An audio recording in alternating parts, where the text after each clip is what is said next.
Former Secretary of State Lawrence Eagleburger, a Republican and supporter of John McCain, told National Public Radio yesterday that Alaska Governor Sarah Palin is not prepared to take over the job of president if she had to, and he said, quoting now, "I devoutly hope that she never would have to be tested," unquote. But the fact is, if some people in the Republican Party get their way, she could be tested one day. Should John McCain lose the race for the White House, you can bet your last dollar that this moose-hunting, gun-toting, pro-life hockey mom is not going to just fade from the political spotlight. She is a huge hit with a group of social conservatives who embrace her values and see her as a fresh face for a divided party. To them, a 2012 Palin run for the White House may be on the horizon.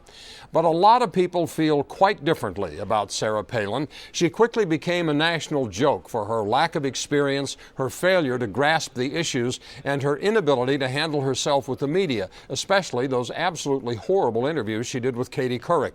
Recently, she's gone off script and off message, and the campaign is angry. Some of McCain's insiders, campaign advisors, are saying that she has turned into a liability in the last couple of weeks. She's been called everything from a diva to a whack job. And yet through it all, Sarah Palin remains remarkably unfazed. In an interview this week on ABC's 2020, Palin said, quote, "I'm not doing this for naught."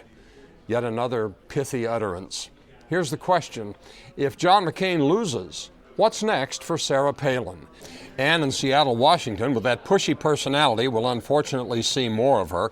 I won't be watching, though, and if the Republicans see her as part of their future, I see the U.S. as a one-party system.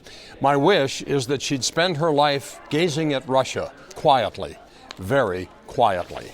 Sherry in Pennsylvania, she'll go back to Alaska, a state we in the lower 48 ought to stop casting such a dim view on. She'll continue to govern the energy-rich state. She'll be herself and a mom. There's no job in the world more important than being a good parent. I wish everybody would give her a break and stop demonizing her.